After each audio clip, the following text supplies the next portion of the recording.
Good evening, everyone. Let's listen to the words of Swami Yogananda from the book Rays of One Light. Week 17. How high should we aspire? Truth is one and eternal. Realize oneness with it in your deathless self within. The following commentary is based on the teachings of Paramahansa Yogananda. Passage this week is from the Gospel of Saint Matthew, chapter 5.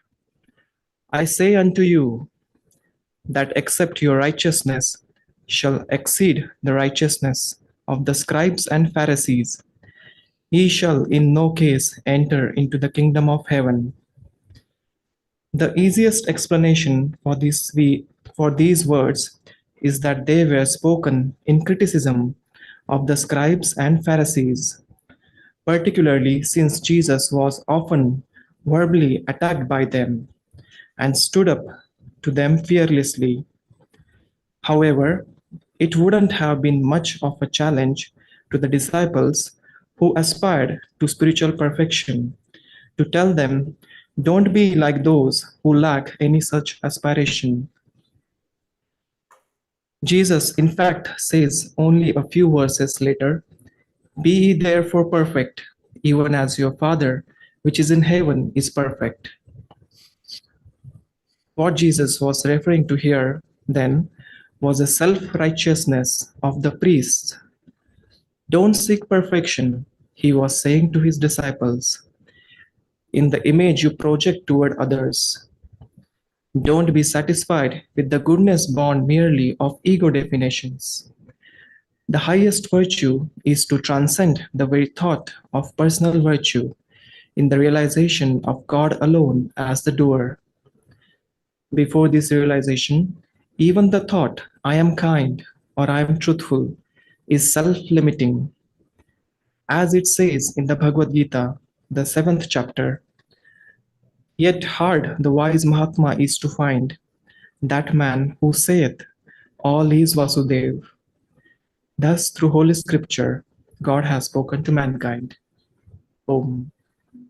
Thank you, Tushar. I'd like to start with, I was reminded when I was thinking about this topic, be ye therefore perfect. And sometimes you hear people say, oh, in the midst of that, when they obviously have faults, and it's good to affirm that, yes, those are just temporary, they're not my real nature.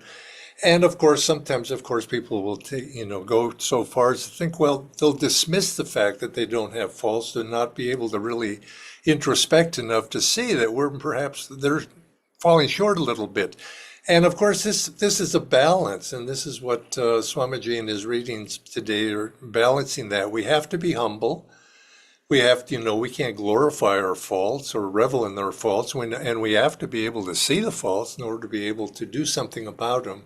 But the trick is to not identify that's not who and what we really are. And that's what Swamiji's saying here in true humility is self-forgetfulness. Whether we're this or that, or we have faults, we don't have faults. We're not this ego, we're something much more. But that led me, and as I was thinking about that, there was a story that Swami used to tell many years ago.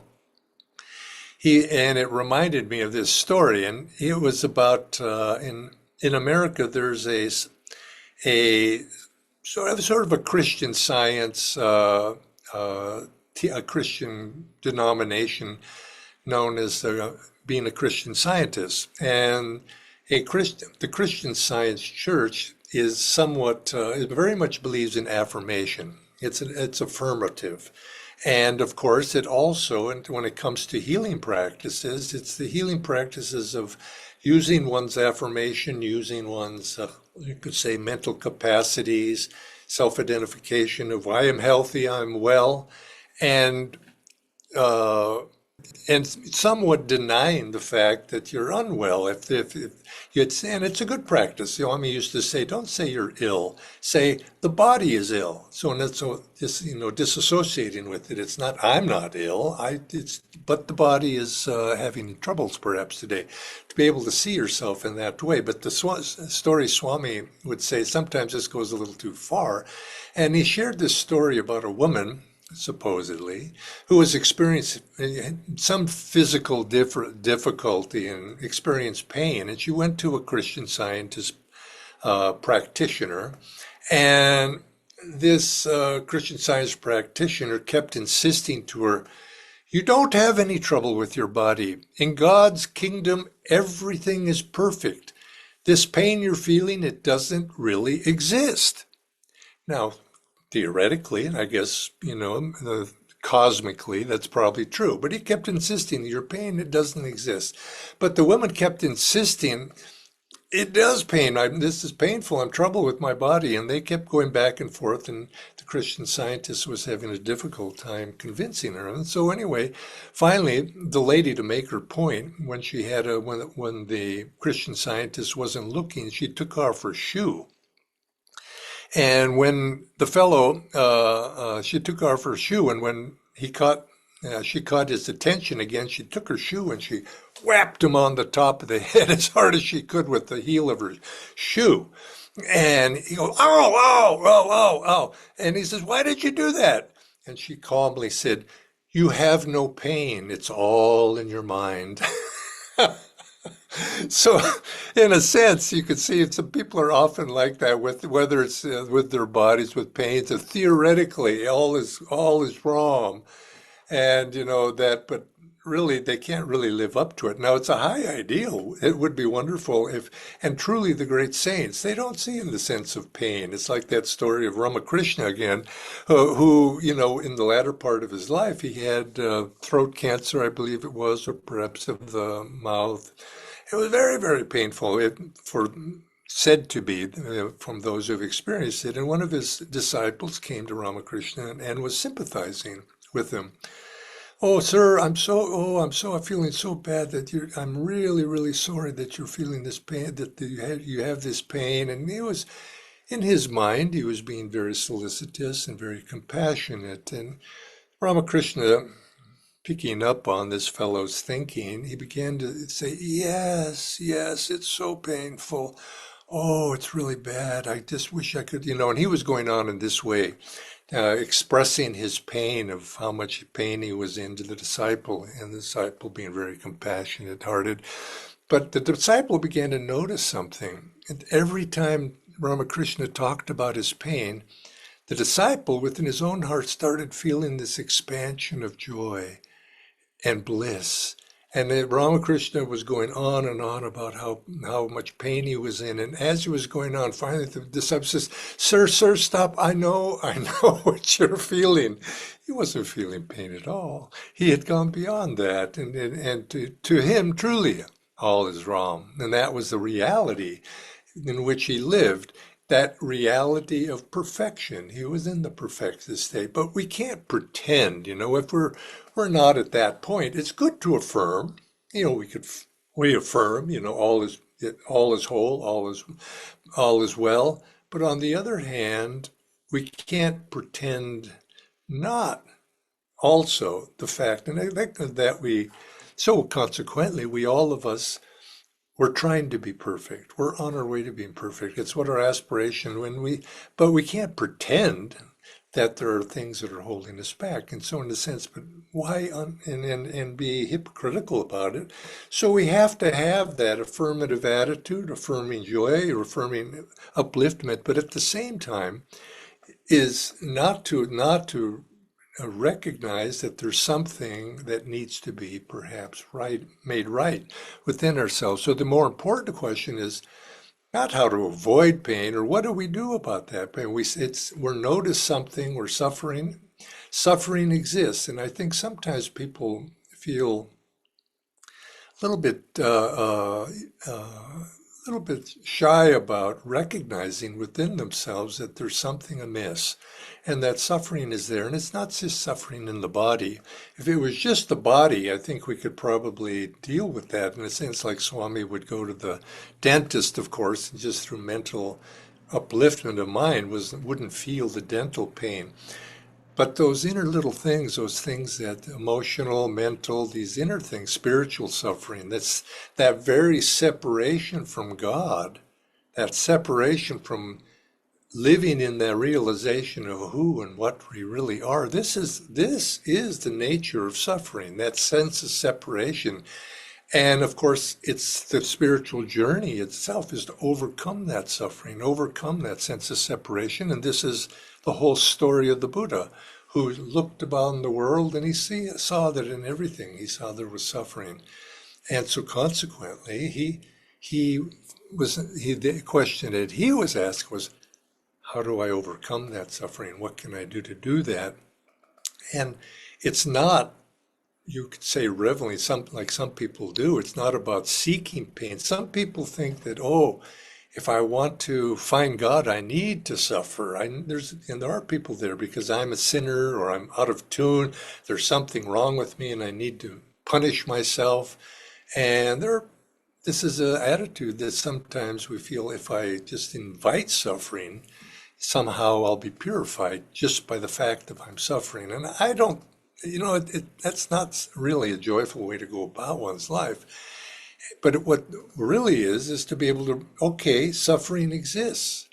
It's about developing that spirit. And this is the nature of the spiritual path. The very nature of the spiritual path is to recognize that suffering does exist within us in present state of consciousness, and to develop the courage and the inner strength to accept that and face it, not in order to revel in it, but in order to overcome it and say, what do I do about it? How can I come to overcome that? And the spiritual path itself, the fact, and sometimes people think, well, if I'm having all these difficulties in life, I'm having all my body is paining, mentally, why am I seem to be running into all these troubles in life. And the spiritual path often involves difficulties. Matter of fact, you might say the devotee is somebody who doesn't necessarily want to bring on those difficulties from themselves, but accepts the difficulties and develops the courage to be able to face whatever difficulties come, to experience them in order to overcome them. And sometimes God sends us difficulties to help us overcome our own limitations, our karma, and those self-definitions. And this is an aspect of the spiritual path. And there is an aspect of the spiritual path that requires a little bit of martyrdom. And by that I say not that we should throw ourselves on the fire of it, but a willingness to face difficulties, a willingness to accept hardships, a willingness to face them to serve, to do, to act in the sake for our own spiritual sake and our spiritual growth. And oftentimes we come to that realization and that acceptance that God will send us. And I think that is the best prayer that we should have, not to invite troubles. Perhaps you've met people devotees who, they are so fervently wanting God, they say, God, give me all my karma so I can burn it out in this lifetime. That's a noble thought, but really, I don't think that's a wise thing to do necessarily. I think the better approach, you might say, is to ask God, send me, God, what you will, what I need in order for me to grow, and put it in God's hands. And God will decide what's the right thing for you to do, what should be brought to you in this life. But there's a certain quality or attitude to our spiritual life that I think is all of us need to consider and to grow in that. And it's called titiksha. You know this. The essential attitude behind our titiksha is to remain inwardly and always even-minded and cheerful under all circumstances. That's how you might say, Paramahansa Yogananda would say this, be even-minded and cheerful under all circumstances without letting these external things disturb that inner peace. But it's not passive. It's a willingness to help in times of need, help others in times of need. It's a willingness to do the right thing, a willingness to bear burdens, but with the right attitude. There was the master, there was told a story, or Swamiji told a story of one of the fellow disciples.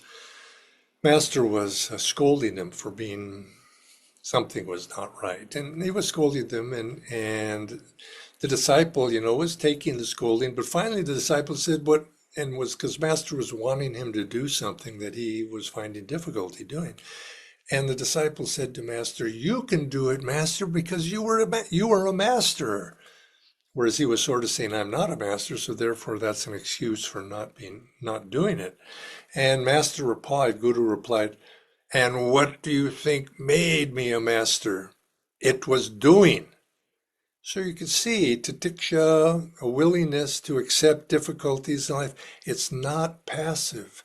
It's confronting whatever reality we find ourselves with a higher reality. So consequently, like going back to that Christian Scientist, and whatever difficulties we're having, we accept that not as our reality. Pain is not my reality, but the challenges that we face in life are on a certain level, and if it's difficult, the challenge to us is to meet that difficulty on a higher level.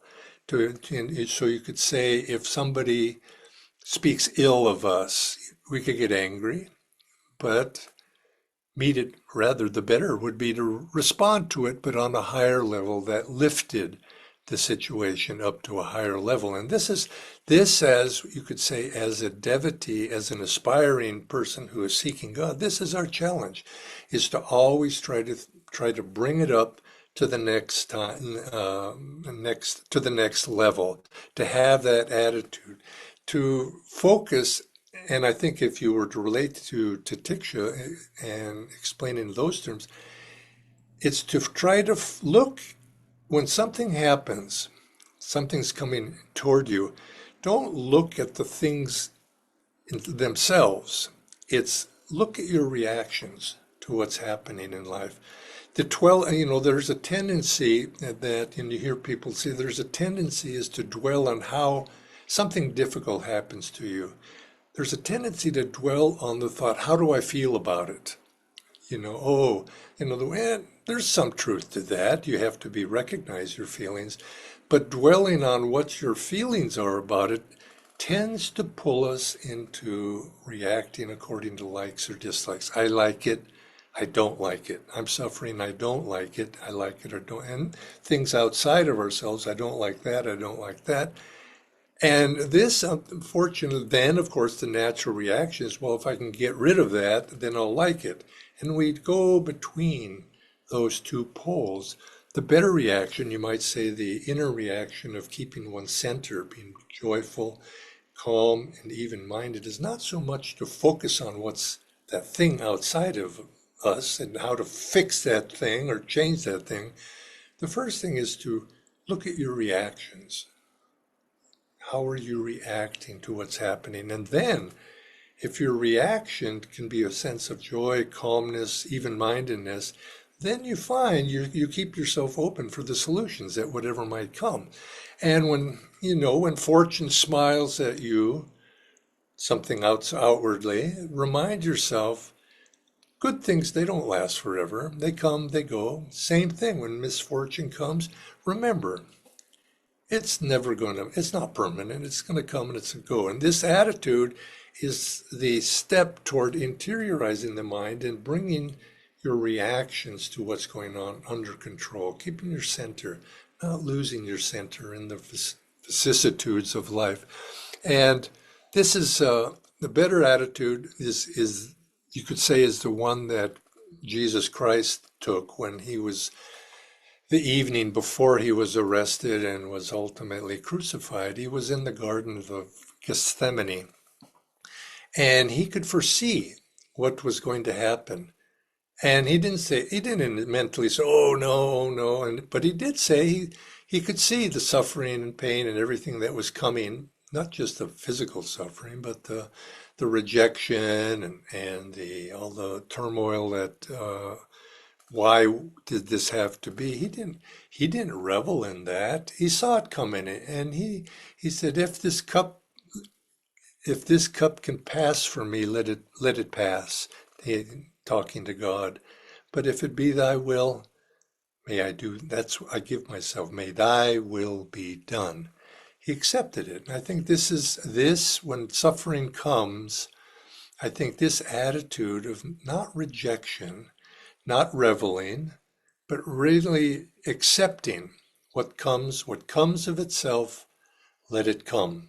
And then we deal with it. We respond to it. We do whatever is the necessary response to that suffering. Some people, I think, they approach suffering in a kind of in a.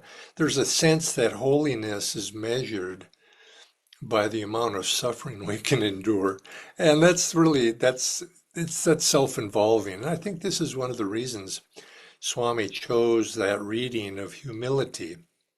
Is yeah, and humility is not minimizing oneself or in seeing how much suffering I can endure. And it's self-forgetfulness. It's learning to transcend by forgetting the little self. And of course, that's what the Christian Scientist was really the message there is self-forgetfulness. And in self-forgetfulness, we can transcend this little self. And true spiritual progress comes from that self-forgetfulness, not just self-forgetfulness in oblivion, but the self-forgetfulness of the little self in our inner understanding that we are part of a greater whole. Self-forgetfulness in our love for the Lord. Self-forgetfulness in the highest sense. And sometimes you hear people speak of you need to embrace your suffering. I've heard people say that, and I thought, well, that sounds kind of nice. It sounds heroic. Suffering has come, and I'm not going to run away from it. Rather, I'm going to embrace it. You could say it's like maybe a challenge. I'm going to embrace this challenge. Well, yes, I think I can see that for challenges, but I don't think it's so much about embracing suffering per se, but to embrace whatever comes. In other words, embrace that what is happening perhaps is causing you suffering. Embrace it with courage, embrace it with love, and embrace it as God has sent this to me. And then if suffering is a part of that, see if you can use that as an opportunity for growth. And rather than, it's not so much embracing the suffering, but it's embracing the challenge and then rising to the occasion of whatever that challenge is. And I think this is at the essence of, the old tradition of tapasya, of, doing austerities of one sort, extreme austerities of one sort or another. It's not about, the essence of tapasya is not about the suffering again, but it's the joyful embracing of the difficulty, the challenge, in order to make ourselves stronger. But notice what I added there. It's the joyful embracing of difficulties and challenges. It's like I like to do, sometimes you're reading, you don't have newspapers so much anymore, but there always used to be a little puzzle page in the newspaper. And I always kind of went to that puzzle page and solved the puzzle, whatever it might be. I enjoyed that. Because, of course, it had nothing to do with me personally. But maybe I think the one aspect of enjoyment of that is enjoying challenges and being indifferent enough to see whatever comes to you is just another puzzle. You say, okay, and being able to take that step back and in that be joyful. And you could say embracing in the sense of the thought that Swami would say, he used to always say, he would repeat this, is nothing great in life is ever accomplished without tapasya or some measure of self-sacrifice. In other words, nothing great is ever accomplished. And I don't know if it's necessarily without the tapasya, but the willingness, I would think maybe to accept that there might be sacrifice, there might be tapasya in that, and embracing the opportunity, not the suffering, but the opportunity to overcome. And it's self-sacrifice ultimately, and it's not punishment, but it's also, you could say tapasya is also removing those things that keep me away from God, keep me from my upward journey. And it's a firmness in staying centered in the self and doing anything that which resists that, removing those things that pull you out of yourself. And I think this is what the spiritual path ultimately, it drives us into the inner world of sacrificing the little self for the higher self, sacrificing the simple, easy solution for perhaps the harder solution. I think it's a good thing to look. There's two choices in life, and I've often used this in my, we're looking for guidance in life oftentimes. Should I do this or should I do that? And you start thinking about, maybe I should do this or that. And one of the tests, you might say, of how I might respond to something as difficulties come up is I think of the different ones. I could do that, I could do that. And I ask myself, which is easy and which is hard? Because in a sense, there's a tendency of ourselves to look for the easy solution. I can do that and get rid of it real quick. But it may not be the right one. So I often will think, well, if I could have two, which is harder? And often, if I ponder that enough, I'll find that probably the harder thing to do is the right thing to do. Should I talk to that person and kind of fix this situation? Or I could it's the easy thing is just to go and just forget about it and put it under the rug, you might say. That's the easy thing. Dealing with it is the harder thing. And usually, oftentimes, not always, but often, it's the harder one that we need to do, really. And so that in a form, that too, it's like titiksha, resisting that temptation to take the easy way out. Should I take the elevator or should I take the stairs? Now, they're both good choices, but sometimes taking the stairs is better for us. And whereas taking the easy way is not so good for us. So let's keep that in mind. In summary, I'd say it's an attitude of cheerful endurance. That's what we want, is an attitude of life. Cheerful endurance, even-mindedness, and inward detachment a little bit to whatever comes to us in life. Accept it with joy and respond appropriately. Take action. Don't be a bystander. And even with stuff inside ourselves. Life is always challenging us. God and Divine Mother is always challenging us in some way. And it's a challenge if we see it coming from God's hand. God is the doer. Divine Mother is offering us an opportunity in whatever comes to us in life. And I think one of the best ways to respond to most things in life is you say, thank you, God. Thank you, God. And if you bring that attitude in itself, we're speaking about when difficulties come, how we respond to it is not on that level, but if we respond to whatever comes to us in life on a higher level, we find that we're halfway there to solving the situation. And this attitude of thank you, God, if it's true, a feeling in the heart of gratitude.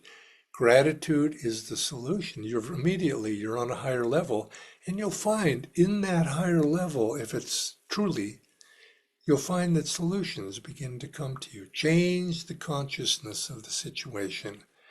First become calm, accept, see it as coming from God, and then then act. But you'll see if you truly feel that, the solutions in your action will draw the solutions. And ultimately, inwardly, that ultimate perfection will come. Be perfect. And I think when Master or Christ is saying, he says, be thy perfect. It's the direction that's being pointed to us. Seek that perfection in God and remove those things that are preventing us from seeing that perfection in God. It's the direction that we're going in that is the real measure of our spirituality. So God bless all of you.